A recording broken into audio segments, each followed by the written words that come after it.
Boas tardes, boas noites. Dando continuidade à nossa reflexão sobre o pensamento, baseado principalmente no livro Mecanismos da Mediunidade, capítulo 4, de André Luiz. Na semana passada, nós paramos na metade dos comentários acerca das formas pensamentos. E é muito interessante porque como que fecha o entendimento de todas as criaturas, né, no universo, principalmente naquele ponto que tange da associação entre os animais, como eles se associam, né? Eu vou ler de novo para a gente retomar e fazer mais alguns comentários. Então, retomando, formas, pensamentos, André Luiz.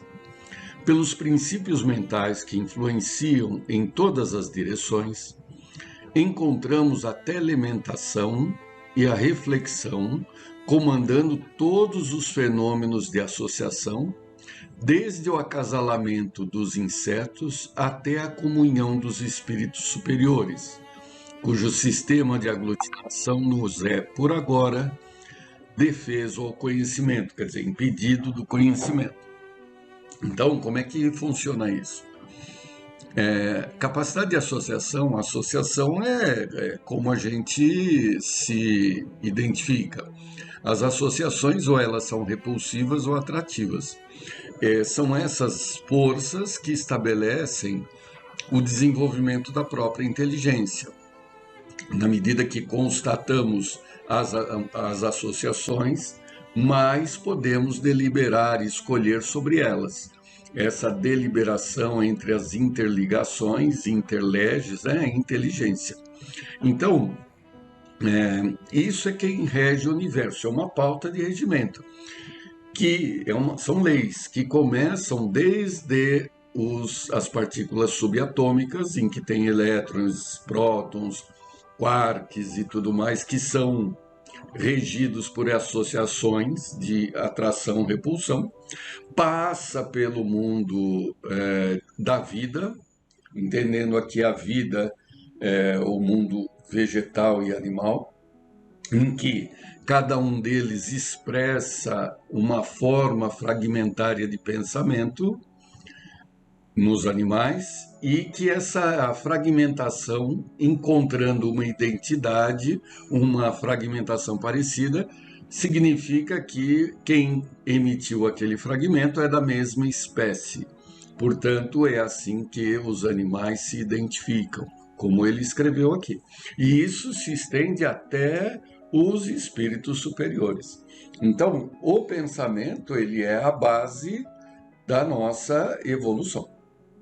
É algo que nos é próprio. Se temos alguma coisa, é a capacidade de emitir pensamentos, e essa capacidade, ela mostra quem nós somos através destes pensamentos.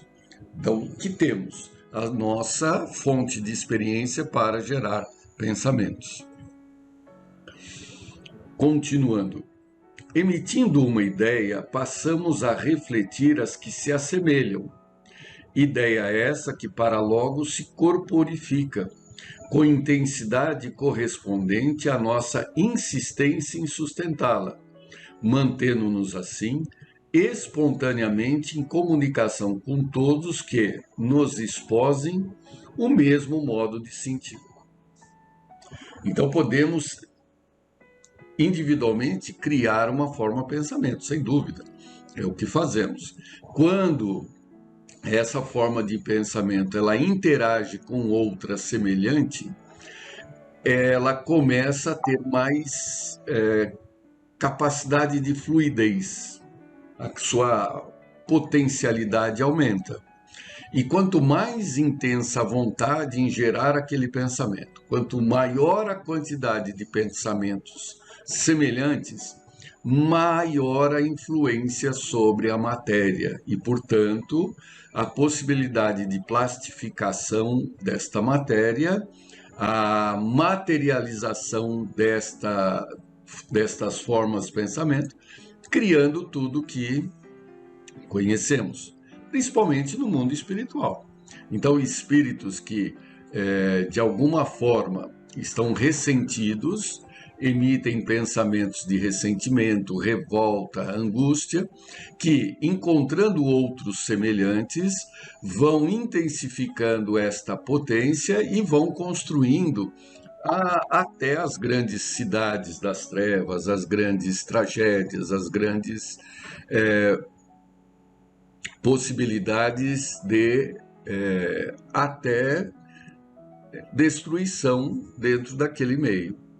Por outro lado, os espíritos que emitem pensamentos angelicais, não precisam nem ser angelicais, mas reflexivos, vamos chamar de positivos, se bem que a palavra não é adequada, né? Mas aqueles úteis, né? Bons, encontrando espíritos que pensam da mesma forma, o processo é o mesmo. Criam-se os paraísos, as construções benéficas.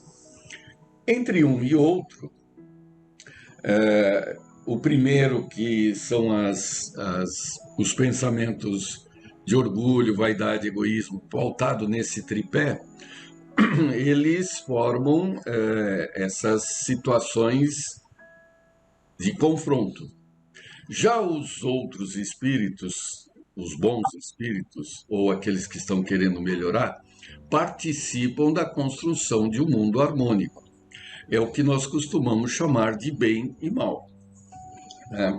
Ocorre que o segundo grupo, aqueles que estão pautados na formação e alimentação do bem, estão alinhados com o Criador, com Deus. E, portanto, é um fatalismo que haverá vitória final do bem. É fatalismo. Né? Emmanuel coloca isso. Não duvides da vitória final do bem. Por quê? Porque o bem, ele advém de Deus. Deus é bom e ele induz todos os seus filhos a serem bons, e todos aqueles que estiverem alinhados com ele contarão com esta infinita fonte de inspiração. Já os revoltados, os ressentidos, apesar da força que eles, em princípio, se manifestam, dado inclusive por Deus pela liberdade de escolha, podem pensar o que quiser, se reunir da forma que quiser, porém, apesar de intensa a influenciação, ela, mais dia, menos dia, cederá. Por quê? Porque mesmo na natureza dos espíritos difíceis, existe a bondade de Deus plantada, nascente, incrustada na sua própria formação. Por isso que também Emmanuel coloca que o Sol, com toda a sua importância, mantendo a vida de todo o sistema estelar, o sistema solar, é responsável por tudo que todas as criaturas, materialmente, ele é quem é responsável pelo desenvolvimento da vida. Ele, aos olhos de Deus, vale menos do que o mais complicado dos espíritos delituosos. Porque um é filho de Deus, é espírito, o Sol é matéria. E neste espírito rebelde, tem lá na sua formação a marca de Deus, o mecanismo de Deus, a consciência. Então, mais dia, menos dia, todos esses pensamentos se desanuviarão, pensamentos difíceis, e acabará debandando para esse grupo de espíritos que busca a harmonia do universo. E o processo continua. Por quê? Porque todo o universo está em crescimento. Então surgirão espíritos primitivos, depois primários, e estes que já adquiriram o esclarecimento servirão de guias para esses iniciantes na jornada evolutiva. Tudo isso através do pensamento, que é a exteriorização do que aprendemos e somos. Continuando. Então, eu vou ler de novo, só para fechar. Emitindo uma ideia, passamos a refletir as que se lhe assemelham. Ideia essa que para logo se corporifica, com intensidade correspondente à nossa insistência em sustentá-la, mantendo-nos assim espontaneamente em comunicação com todos os que nos exposem o modo de sentir. E o último parágrafo. É nessa projeção de forças, a determinarem o compulsório intercâmbio com todas as mentes encarnadas ou desencarnadas, que se nos movimenta o espírito no mundo das formas pensamentos, construções substanciais na esfera da alma, que nos liberam o passo ou nolo escravizam, na pauta do bem ou do mal de nossa escolha. Isso acontece porque a maneira do homem que constrói estradas para sua própria expansão, ou que lhe talha algemas para si mesmo, a mente de cada um, pelas correntes de matéria mental que exterioriza, eleva-se à gradativa liberação no rumo dos planos superiores, ou estaciona nos planos inferiores, como quem traça vasto labirinto aos próprios pés. Tá claro? Eu acho que tudo que André Luiz coloca aqui, de uma forma ou outra, nós arranhamos, né? Então, o que chama atenção é nessa primeira frase, olha só, é nessa projeção de forças a determinarem o compulsório intercâmbio com todas as mentes encarnadas ou desencarnadas. O que ele quer dizer com isso? É obrigatório, não tem jeito. Nós pensamos e nos associamos com encarnados e desencarnados. É compulsório, é obrigatório, é uma lei. Não dá para não pensar, não dá para não se ligar. Então, já que não dá para não se ligar, o que nós temos que buscar? A qualidade de quem nos liga, a quem nós nos ligamos. E quem é que estabelece qual é a qualidade daqueles pensamentos de quem nos ligamos? O nosso próprio. Nosso próprio pensamento é a senha para nos ligarmos a pensamentos semelhantes e, portanto, a fontes sábias, a fontes superiores. Se insistirmos em pensamentos difíceis, nos alinharemos com pensamentos difíceis e assim por diante. Quer dizer, é um mecanismo que, se a gente não entender, nós vamos ficar batendo cabeça aí toda hora, o tempo todo, até aprender na marra, que nós somos o que pensamos e nos agrupamos com aqueles que pensam como nós. Quando isso? O tempo todo, todos os instantes, de boca fechada ou falando, andando ou sentado, trabalhando ou repousando, dormindo ou correndo. Por quê? Porque o espírito pensa o tempo todo. E aqui eu aproveitei para colocar algumas crônicas sobre o próprio pensamento. Primeiro, de Manuel Filomeno de Miranda, do livro Loucura e Obsessão, do Divaldo. O que se pensa sempre responde pelo clima emocional onde se vive. Mede-se, pois, a psicosfera de alguém pela incidência frequente do seu pensamento no que elege, no que escolhe. A inteireza moral é uma defesa para qualquer tipo de agressão, difícil de ser atingida. A conduta digna irradia forças contrárias às investidas perniciosas. O hábito da prece, da mentalização edificante, auréola o ser de força repelente que dilui as energias de baixo teor vibratório. A prática do bem fortalece os centros vitais do perispírito, que rechaça, mediante a exteriorização de suas moléculas, qualquer petardo portador de carga danosa. O conhecimento das leis da vida reveste o homem de paz, levando-o a pensar nas questões superiores, sem campo de sintonia para com as ondas carregadas de paixão e vulgaridade. É uma receita, é uma explicação do orai e vigiai. Então, perceberam que nesse livro de André Luiz, o próprio nome diz, mecanismos da mediunidade, aqui é mecanismos do pensamento, como funciona o pensamento, ele explica. Olha, forma lá na fonte, na mente do espírito, que se exterioriza através do pensamento que é de natureza material e que assim ele se expande, ele atinge até o infinito e a sua intensidade é tanto maior, a intensidade da fonte. Pensamento não é um só, isso é importante.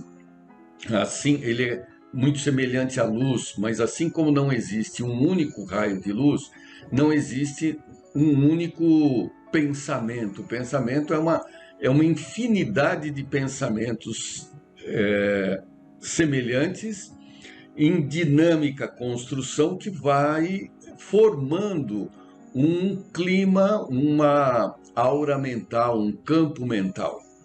Quando falamos pense numa casa, junto, não é uma frase, pense numa casa, você já pensou na casa, quantos andares, a cor, todos os tipos de casa. Então, essa casa, como é que é internamente, externamente, o jardim, todo esse cenário são trilhões de pensamentos que constroem, que a constroem. São trilhões de pensamentos, tudo vai montando. E o que é mais legal, né? Aquilo tudo é dinâmico, vai mudando de posição, é tridimensional, tem cheiro, tem forma, tem pessoas que vivem lá, tem diálogos, se repetem diálogos. Então, quando a gente fala um pensamento, é só um fragmento, mas esse conjunto de pensamentos é que constrói o seu campo mental. Isso do que nós estamos pensando consciente. Mas aquilo que nós pensamos inconscientemente é que estabelece quem é cada espírito. Por isso que a transformação, a mudança mental, ela é muito difícil, porque é uma insistência, né? Milenar numa forma de ser, pensar, querer, ter. Né? Isso tudo é o que nos faz. Por isso as provas são intensas, que é para induzir a mudanças de pensamentos. Tal qual um adicto, alguém que tem um vício, não precisa ser de droga. Pode ser vício da maledicência, do furto, do olhar enviesado, da crítica. Isso tudo são vícios. E esses vícios, para serem alterados, têm que ser combatidos com pensamentos opostos, pensamentos diversos. E isso exige um esforço muito grande do espírito. Exige encarnações. Não é um mecanismo simples. Por isso que não podemos ter ansiedade, né? Vamos fazendo o que nós conseguimos, sem esperar grandes resultados, porque os resultados, eles são consequência da transformação. Ninguém vai virar santo da noite para o dia, mas também não pode se encostar no repouso do tempo esperando que vai mudar sozinho. É comum as pessoas falarem, quando eu for espírito superior, eu não penso mais assim. É o inverso. Quando você não pensar mais assim, é que você se torna um espírito superior. Não adianta eu ficar esperando, né, para virar um espírito superior, para daí não pensar em certas coisas. Não, o caminho é outro. Eu tenho que me esforçar em não pensar em algumas coisas para poder me tornar um espírito superior. Porque a inércia do tempo, então vamos fazendo a nossa parte, sem ansiedades e angústias, mas caminhando regularmente. regularmente. Pouquinho, mas vai caminhando. Não adianta querer dar saltos que pode tropeçar e cair, né? E, por fim, aqui uma palavra da Maria João de Deus, do livro Cartas de uma Morta, do Chico. Um espírito pode beneficiar-se com o que lhe provém do exterior, mas o seu verdadeiro mundo é aquele criado por seus pensamentos, atos e aspirações. O pensamento é tudo. Todas as construções terrenas, todos os portentos que aí atestam o progresso, são obras do ideal. Nações, cidades, leis, são as exteriorizações dos pensamentos. Também eles são a fonte causal das manifestações do espírito em outros planos, onde todas as formas, muitíssimo diferenciadas, embora, atestam o ascendente da alma, sua inteligência e seu poder. A gente não pensa nisso, mas tudo que existe é resultado de pensamentos, né? Existem, hoje é muito claro isso, mais de 100 anos, que a ideologia é que conduziu, as ideias é que conduziu a humanidade. Sabe-se lá para onde, né? Para os materialistas, nós sabemos. Mas todas essas realizações materiais, elas primeiro ocorreram na forma de pensamento, de ideia, de projeto. E depois ele é construído. Tudo, exatamente tudo. O Estado, quando você fala do governo, quando você fala de um país, é uma ideia. Dinheiro é uma ideia. Dinheiro não existe. É uma ideia. Todo mundo passou a acreditar que aquele pedaço de papel vale alguma coisa. Dá para trocar aquilo pelas suas horas de trabalho. É uma ideia.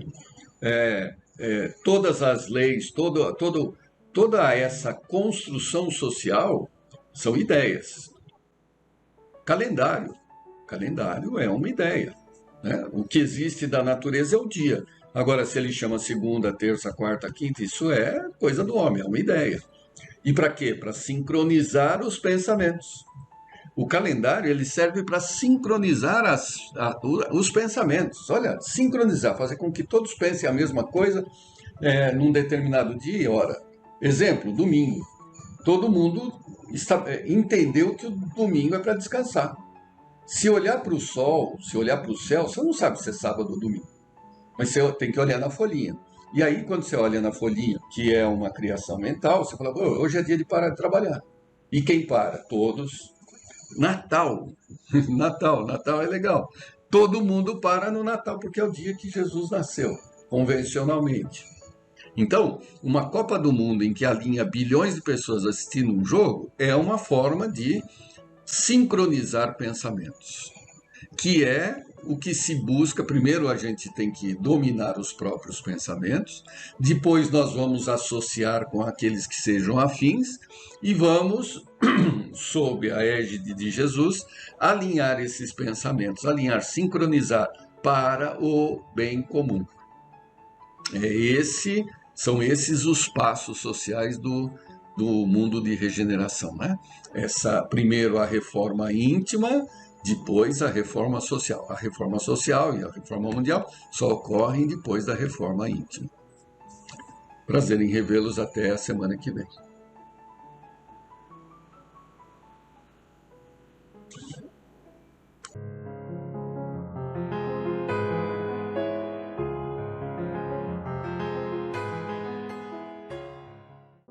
Nossos cumprimentos a todos. E hoje, como tema, nós vamos falar sobre a importância da oração e da vigilância, começando com dizeres de Jesus através de Marcos, no capítulo 14, versículo 38. Então, nem uma hora pudestes vós vigiar comigo? Vigiai e orai, para que não entreis em tentação. O espírito, na verdade, está pronto, mas a carne é fraca. Há muito o Mestre revelou aos homens a importância da vigilância e da oração. Na passagem que antecede a Páscoa, Jesus havia se retirado para orar e reencontra os discípulos dormindo. Embora o pedido fosse para que se mantivessem despertos, os discípulos cederam ao sono.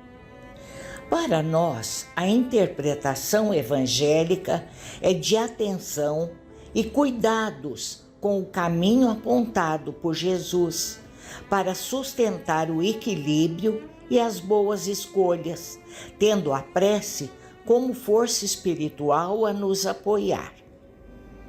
Encarnados na Terra, ainda somos, em maioria, espíritos em caminhada, buscando o aperfeiçoamento e o progresso espiritual.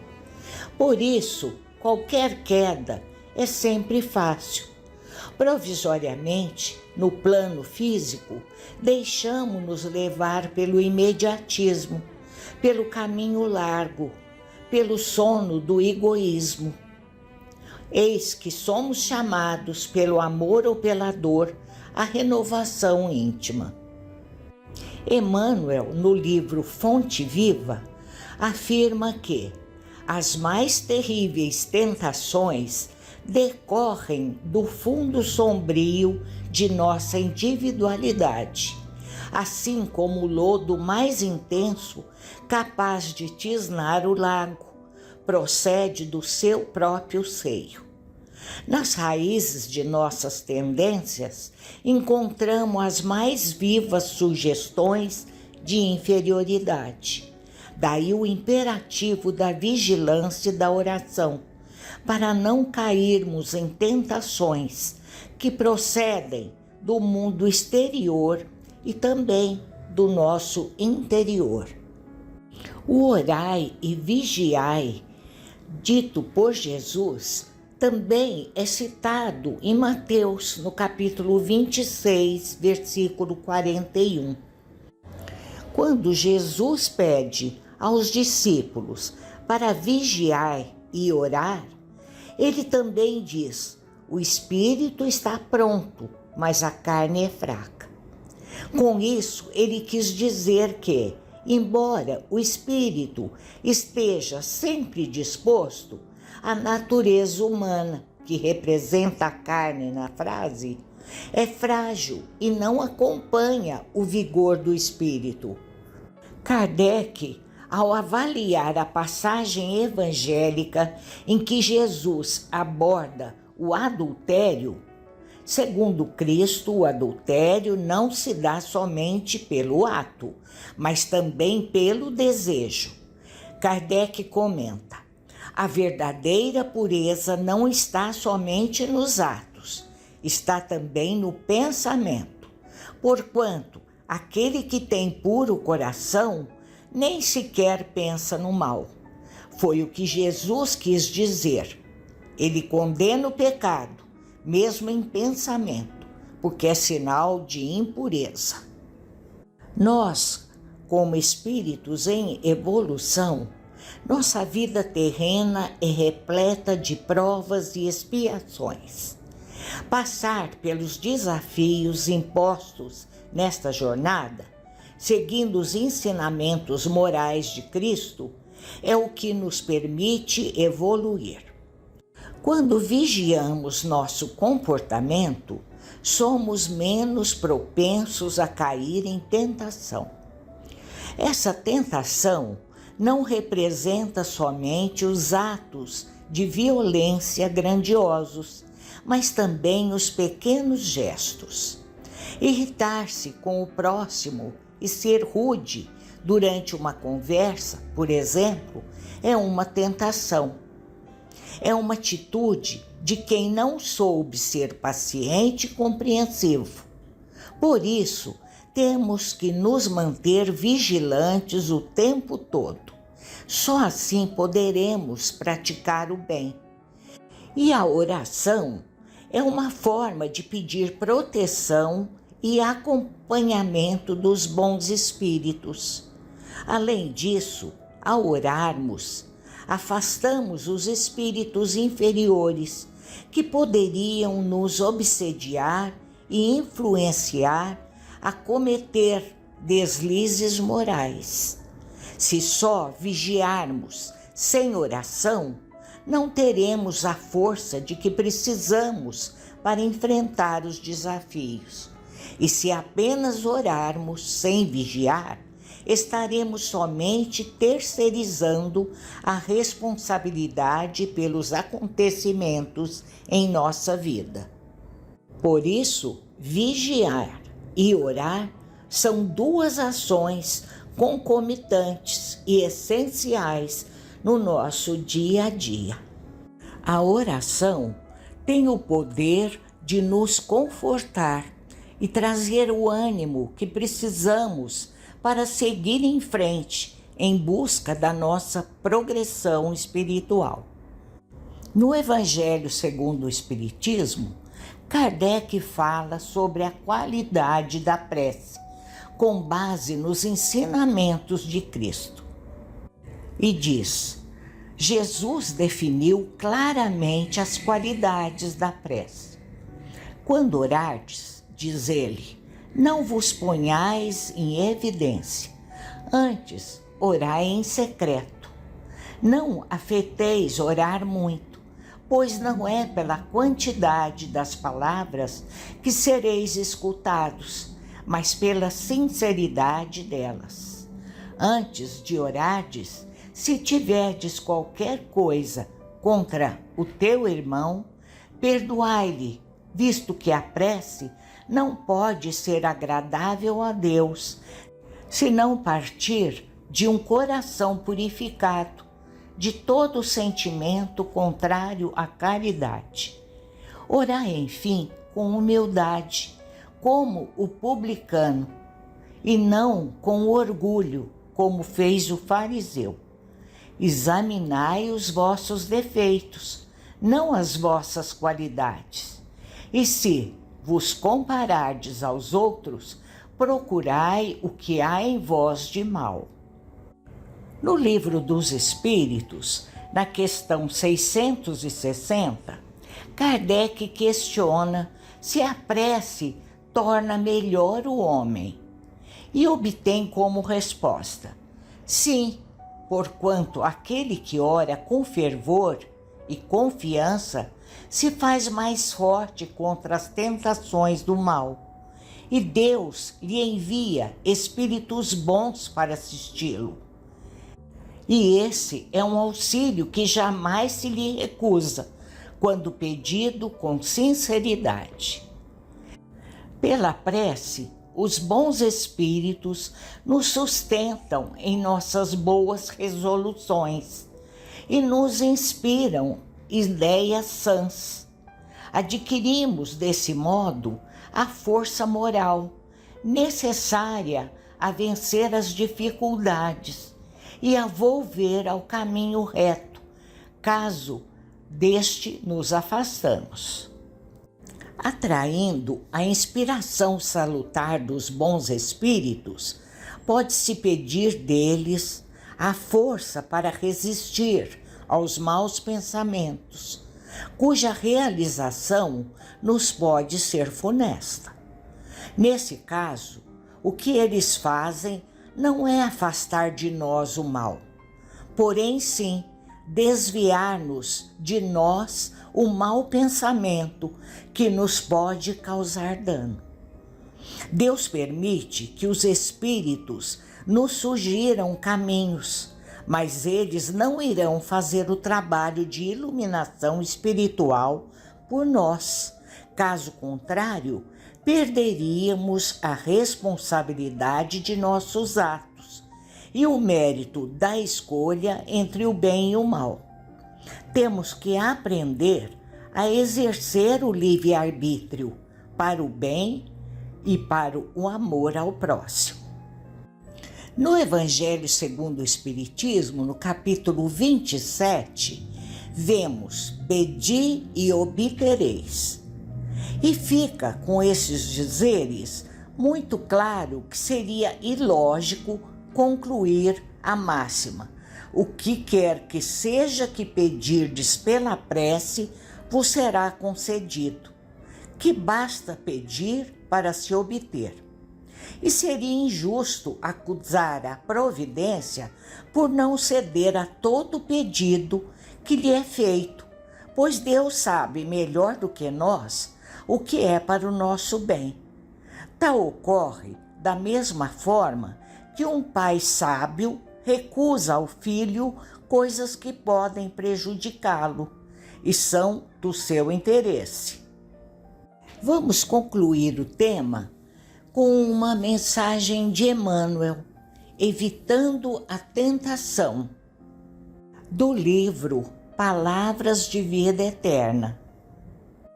Vigiar não quer dizer apenas guardar. Significa também precaver-se e cuidar. E quem diz cuidar, afirma igualmente trabalhar e defender-se. Orar a seu turno não exprime somente adorar e aquietar-se, mas, acima de tudo, comungar com o poder divino, que é o crescimento incessante para a luz, e com o divino amor, que é serviço infatigável no bem. Tudo que repousa em excesso é relegado pela natureza à inutilidade. O tesouro escondido transforma-se em cadeia de usura. A água estagnada cria larvas de insetos patogênicos. Não te admitas na atitude de vigilância e oração, fugindo à luta com que a terra te desafia. Inteligência parada e mãos paradas impõem paralisia ao coração, que da inércia cai na cegueira. Vibra com a vida que escoa, sublime em redor de ti, e trabalha infatigavelmente, dilatando as fronteiras do bem, aprendendo e ajudando aos outros em teu próprio favor. Essa é a mais alta fórmula de vigiar e orar para não cairmos em tentação. Vemos nessa mensagem de Emmanuel a necessidade do trabalho terreno e o quão ele influencia na evolução do espírito. O trabalho nos ensina a ter disciplina, respeito, resiliência, dentre outras virtudes. Enfim, o trabalho é ferramenta de evolução da inteligência e produção de alimento para o espírito. E assim terminamos, desejando a todos uma ótima semana. Muita paz.